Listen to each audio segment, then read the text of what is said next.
তো এখন ঘুম থেকে আমি উঠে গেছি, আর ঘুম থেকে উঠে আমি ব্রাশ করে ফ্রেশ হয়ে এসেছি। আর তারপর আমি এখন এই যে থাইরয়েডের ওষুধটা খেয়ে নেব। এটা আমার ডেলি কোনো দিনও মিস যায় না, থাইরয়েডের ওষুধটা খেয়ে নিলাম। আর যদিও কখনো থাইরয়েডের ওষুধটা ধরো শেষ হয়ে গেল, আমার খেয়াল থাকলো না, তাহলেও কিন্তু একটু বেলার দিকে এনেও খেয়ে নিই। এটা কিন্তু কখনোই বন্ধ যায় না, বন্ধ করলে আমার একটা প্রবলেম হয়। তো সেই কারণে আমি কোনো দিনও বন্ধ দিই না, নিয়ম করে থাইরয়েডের ওষুধটা খেয়ে নিই। আর এখন এই যে সোয়েটার, কান দিয়ে স্টোলটা নিয়ে নিলাম, কারণ ব্যাপক পরিমাণে আজকে সকালে ঠান্ডা রয়েছে। আর এই যে দেখো এখন 7টা বাজতে 5 বাজে। তো আজকে উঠতে একটু লেট হয়ে গেল, কেননা 6:30টার দিকে হ্যালো গাইস, গুড মর্নিং। এখন বাজে সকাল 7টা। এখন থেকে তোমাদের সাথে নিয়ে আজকে ভিডিওটা শুরু করছি। আর বাইরে কিন্তু প্রচণ্ড কুয়াশা, আর আমি বুঝতেই পারছো কানে একদম মানে স্টোলটা জড়িয়ে নিয়েছি, কারণ ব্যাপক পরিমাণে ঠান্ডা। গতকাল তো কী পরিমাণ ঠান্ডা ছিল বলার কথা না। তো ঠান্ডা হলে কিছু করার নেই, যে লেপ মুড়ি দিয়ে একটু টাইম বেশি শুয়ে থাকবো, আমাদের সকালে উঠে তো রান্না করতেই হবে। তো এখন আমি রান্নাঘরে চলে এসেছি, এখন রান্নাবান্না শুরু করবো। তো চলো তোমরা ভিডিওটার সাথে থাকো। 6:30 থেকে কাজকর্ম স্টার্ট করে দিই, কিন্তু আজকে উঠতে যেহেতু দেরি হয়েছে তাই 7টা বেজে গেল। তো এখন এই যে রান্নাঘরে আসা মাত্রই যে বাসনগুলো ছিল কালকে, মানে চায়ের বাসন টাসনগুলো রাত্রের মধ্যে কিছুটা রেখে জল ঝরাতে দিয়েছিলাম, তো সেগুলো এখন শুকিয়ে গেছে। তো বাসনগুলো জায়গা মতো এখন তুলে দিচ্ছি। আর আমি কিন্তু অলরেডি রান্না কিছুটা বসিয়ে দিয়েছি। আর মানে যেহেতু মা আছে বাড়িতে, তো মা একটু তো হেল্প করছেই সকালে, না হলে কিন্তু অন্য টাইমে আমি পুরোটাই একা করে থাকি। মা একটু হেল্প করছে মানে হচ্ছে মা ওঠার আগেই আমার এগুলো কাটাকুটি হয়ে গেছে। হেল্প বলতে মা ঘরে ঝাঁটটাটগুলো দিয়ে রাখছে। তো তারপরে এই যে দেখো তুমি দেখলে যে বিনস, গাজর, মটরশুঁটি, ফুলকপি, পনির এই সমস্ত কেটে নিয়েছি। তো আজকে একটা শীতের সবজি দিয়ে যে ভেজ ডালটা, সেটা খেতে আমাদের বাড়ির সবাই ভালোবাসে, মানে তোমাদের দাদা ভাই, রাই, আমরা তিনজনেই ভালোবাসি। তো সেটাই আজকে করে নেব। আর আমি এই সকাল 7টা থেকে কাজকর্ম শুরু করে সংসারের সমস্ত কাজ কিন্তু 11টার মধ্যে শেষ করে ফেলি। সেটা হচ্ছে আমার একটা প্ল্যান থাকে যে এটার পর এটা করব, সেটা আমি কাজ করি একদিকে আর একদিকে মাথায় ঘোরে। তো সেই মতো প্ল্যান করি আমি সকাল 7টা থেকে 11টার মধ্যে ঘরের সমস্ত কাজ শেষ করে ফেলি। আর সাথে কিন্তু সবার পছন্দের মুখরোচক খাবারও বানাই। এমনটা নয় যে সংসারের কাজের চাপেতে আমি খাবারটা মানে গ্যাপ দিয়ে দিলাম। গ্যাপ মানে কি, মানে রান্নাবান্নাটা খুব একটা করলাম না, একটু ডাল আলু সিদ্ধ করে নিলাম, এমনটা না। তোমরা যারা আমার ব্লগ রেগুলার দেখো তোমরা তো জানো যে আমি প্রতিদিনই নয় নয় করে একটা তরকারি, ভাজা, মাছ, এটা ওটা করেই থাকি। এমনটা নয় যে ডাল ভাত প্রতিদিনই করি। তো তারপরে এই যে দেখো আমার পনিরগুলো ভাজা হয়ে গেল, আর এখন এই যে ডালটা সিদ্ধ করব। তো এটা তোমাদেরও একটা টিপস বলে রাখি, যে মুগ ডালটা আমার এটা 1 লিটারের কুকার, তো যখনই সিদ্ধ করি না তখনই জল পড়ে। তো সেই কারণে আমি ফার্স্টে একটু তেল, একটু লবণ, আর এর মধ্যে একটা স্টিলের চামচা রেখে দেবো। তো তোমরাও এটা করে দেখো। এরকম ছোট ছোট টিপসগুলো আশা করি তোমাদের অনেক কাজে লাগবে, তো তখন আর জল পড়বে না।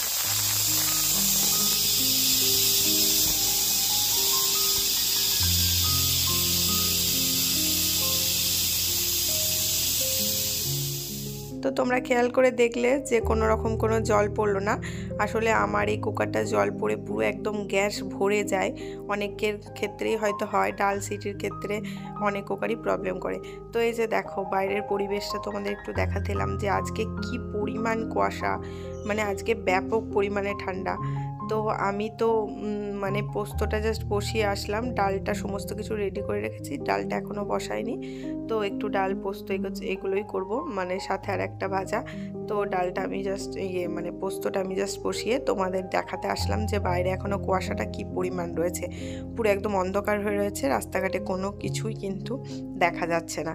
তো তারপরে এদিকে রায়ও হাঁক দিল, রায় ঘুম থেকে উঠে গেছে। তো রান্নার মাঝে কিন্তু আমি রায়কেও তুলতে চলে আসলাম, কারণ রায়কে এখন ব্রাশ করাতে হবে, ড্রেস পরাতে হবে। তো সেটাই আমি রেগুলার করে থাকি। আর এখন কিন্তু 8টা মতো বেজে গেছে। তো 8টার দিকেই রায় ডেলি উঠে থাকে, কেননা 8:30টার দিকে রায় স্কুলে যায়। আর রায় তো এখন অঙ্গনওয়াড়িতে পড়ে, সেই কারণে আর 8:30টার টাইমটা মানে একটু লেটেই।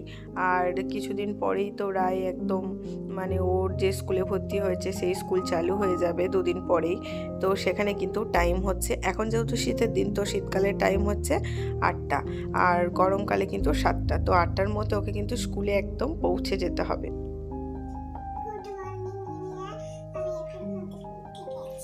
থেকে উঠে গেছে। আর দেখো রায় ঘুম থেকে উঠে পুরো সোয়েটার টুপি সব পরে নিয়েছে। এখন রায় ব্রাশ করবে, তাই তো? চলো ব্রাশ করে নেবো, চলো চলো চলো। তো এখন 8টা 5-10 মতো বাজে। এই টাইমে আমি রায়কে সমস্ত ড্রেস পরিয়ে দিয়েছি আর ওকে মুখটা মানে ফ্রেশ করে দেওয়ার পরে এই যে এখন ব্রাশ দিয়ে দিয়েছি। আর ব্রাশটা কিন্তু নিজে হাতেই করে থাকে, আমাদের কাউকে করিয়ে দিতে হয় না, মুখটা ধুয়ে দিতে হয়। তো ও এর যেটা করে থাকে এই যে আয়না দেখে দেখে ব্রাশটা করে, কারণ আমাদের বেসিনের সাথে আয়নাটা তো অনেকটাই উঁচু, ও সেটা তো দেখতে পায় না, সেই কারণে ও ঘরে চলে আসে। আর রেগুলারও এটাই করে থাকে, আয়না দেখে দেখে ব্রাশ করে আর মুখের একটু ভাবভঙ্গি নিজেই করে, তো নিজেই দেখে। তা করতে করতে এদিকে আমার পোস্তর আলুটাও সিদ্ধ হয়ে গেছে। আর এখন আমি জাস্ট পোস্তটা দিয়েই পোস্তটা নামিয়ে নেবার, ওদিকে আমার ভাতটাও হচ্ছে। তো কি বলো তো, সকালবেলায় এত পরিমাণে ব্যস্ত থাকি মানে বলার কথা না, মানে একটা যুদ্ধ প্রায় বলতে পারো। তো আজকে আবার এত পরিমাণ ঠান্ডা যে হাত পা যেন একদম সরছে না। তো ফাইনালি এই যে 8:30টার দিকে আমার এখন চা খাওয়ার টাইম হলো। তো আমরা রেগুলার 8:30 8:40 এরকম টাইমেই চা খেয়ে থাকি। তো মাও যেহেতু বাড়িতে আছে, তো আজকে আমাদের 3টে কাপ। আর রায়কে আজকে স্কুলে পাঠায়নি, কেননা ভীষণ কুয়াশা এসছে বাইরে, সেই কারণে রায় আজকে স্কুলে গেল না। তো রায়কে কমপ্লান আর বিস্কুটও ঠাকুমা খাইয়ে দিয়েছে, তো রায় খেলছে। আর এখন আমরা 3জনে মিলে চা খেয়ে নেব। আর আমার সকালে এরকমটাই হয়, রান্না অর্ধেকটা শেষ হয়, তারপরেই আমরা চা খাওয়ার টাইম পাই, মানে একদম একদম ঘুম থেকে উঠেই চা খাওয়ার একদমই সময় পায় না। তো চাটা খাওয়ার পরে তোমার এদিকে তোমার জল গরমটা বসিয়ে দিয়েছি, কেননা আমাদের বাড়িতে গিজার নেই, তোমাদের দাদাভাই চান করবে, সেই কারণে গ্যাসটা বন্ধ দিলাম না, আমি বিছানাটা তুলতে চলে এলাম আর জল গরমটা বসিয়ে দিয়ে আসলাম। তো বিছানাটাও ধরো সকালে তুলতে হয়, তো তোমাদের দাদাভাই কোনো দিন বিছানাটা তুলে দেয়। আর ও বিছানাটা তুলে দেওয়ার পরেও আমি কিন্তু বেলাতে গিয়ে বিছানাটা ভালো করে গুছিয়ে নিই। তো আজকে যেহেতু একটা দিকে ভাতটা হচ্ছে আর একটা দিকে জল গরমটা বসলাম, তো গ্যাসটা তো মানে আমার রান্নাটা তখন বন্ধ হয়ে আছে, সেই কারণে আমি এখন বিছানাটাও তুলতে চলে এলাম। তো আমি এরকম টাইম অ্যাডজাস্ট করেই কাজগুলো করে থাকি, মানে আমার সব সময় টাইম একটা বাধা ধরাই থাকে যে 11টার মধ্যে আমাকে কাজগুলো শেষ করতে হবে। আর কখনো কখনো যেদিন অনেক কাঁচা থেকে যায়, মানে একদম হিসাবের বাইরে, সেদিন হচ্ছে তোমার 11টার মধ্যে সংসারের কাজগুলো হয়ে যাওয়ার পরে তোমার একটু রোদ উঠলে কাচাটা করি। আর গরমকালের রুটিন তো একদমই চেঞ্জ হয়ে যায়, মানে ঘুম থেকে ওঠাও আগে হয়ে যায় আর সব কিছু কাজ তো আরও আগে হয়ে যায়। কখনো কখনো আমার 7টার মধ্যে সমস্ত রান্নাবান্না কমপ্লিট হয়ে যায়, তারপর ঘরের কাজ থাকে। তো এদিকে আমি বিছানাপত্র সব কিছু তোলা হয়ে গেলে এখন বিছানাটা ভালো করে ছেড়ে নেবো। আর সকালে যখন এই যে বিছানা তুলি, তখন সাথে আমার যে কত কিছু পাই তার ঠিক নেই। আমার মাথার ক্লিপ, একটা হচ্ছে মশা মারার ব্যাট, আর একটা হচ্ছে হেডফোন, এই 3টে থাকবেই। কারণ না সকালবেলায় যখন আমি রাত্রে চুলটা মানে ক্লিপটা খুলি, তখন কিন্তু সকালবেলায় সেই ক্লিপটাকে আর খুঁজে পাই না, কখন বালিশের তলায় যে ঢুকে যায়, তো সেটা আবার সকালে একটা অন্য ক্লিপ আটকাতে হয়, সেই কারণে বিছানা তোলার সময় এটা আমি পেয়েই থাকি। তো তারপর চলে এলাম এই ঘরটা। তো এই ঘরটাতে আমি মানে কাল রাতে কেউ এই ঘরটাতে ঘুমায়নি, তো সেই কারণে মা বিছানা টিছানা একদম তুলে ঠিক করাই ছিল, মানে আগে থেকেই ঠিক করা ছিল, জাস্ট আগের দিন সন্ধ্যাবেলায়। তো আমি জাস্ট বিছানাটা একটুখানি ঝেড়ে দিলাম। আর তারপর দেখলাম মানে যেদিকেই উল্টাল হয়ে থাকে সেদিকেই তো চোখ যাবে আগেই। তো তারপর দেখলাম সোফাটাও একটু অল্প হলেও উল্টাল হয়ে আছে, তো সেটাও একটু গুছিয়ে নিলাম। আর এই ঘরটা কিন্তু মোটামুটি গোছানোই আছে। গোছানো মানে কি, সব কিছু পরিষ্কার পরিচ্ছন্নই আছে, কেননা জাস্ট 2 দিন আগেই তো সব কিছু আমি ক্লিন করেছিলাম। তো সেই কারণে এটা আর আজকে ডাস্টিং করার কিছু নেই, মানে আজকে বেডরুম বা এই রুমটা কোনোটাই ডাস্টিং করার কিছু নেই। তারপরে এই রুমের সাথে যে অ্যাটাচ ব্যালকনিটা আছে, তো সেটার এসে আমি এই যে জানলাগুলো একটু খুলে দিলাম। জানলা মানে হচ্ছে এই যে কাচের যে স্লাইডিংগুলো করা আছে, তো এগুলো একটু খুলে দিলাম। আর এখনও দেখো কুয়াশাটা কিন্তু কাটেনি, এখনও কিন্তু হালকা হালকা ধোয়া ধোয়া হয়ে আছে। তো তারপরে এই জামা কাপড়গুলো দেখো বাইরের দিকে মেলা আছে, খেয়াল ছিল না কালকে রাতে এগুলো তোলা হয়নি, তো সেগুলো বেশ ঠান্ডা ঠান্ডা হয়ে গেছে। তো এগুলো তুলে এখন ভিতর দিয়ে দিলাম, যদি কখনো রোদ ওঠে, আজকে তো রোদ উঠবে বলে মনে হচ্ছে না, তো বেলার দিকে যদি ওঠে তো সেগুলোকে আবার আমি রোদ্রে দিয়ে দেবো। তো তারপর ফাইনালি আবারও রান্না করে চলে আসলাম। এখন ডালটা সম্বরে দেবো, কেননা ডালটা গরম গরম করিনি, এই কারণেই যে ডালটা হবে জাস্ট গরম গরম ভাতটা দিয়ে দেবো। আর দেখো আমি একটু গোটা গরম মশলা, তেজপাতা, একটু গোটা জিরে দিয়ে ফোড়ন দিয়ে একটু আদা টমেটো বাটা দিয়ে দিলাম। তো তারপর মশলাটা একটু কষিয়ে নিয়ে ডালটা দিয়ে দিলাম। তো ডালটা একটু ফুটে যাওয়ার পরেই আমি ভেজে রাখা সবজিগুলো আর পনিরটা দিয়ে দেবো।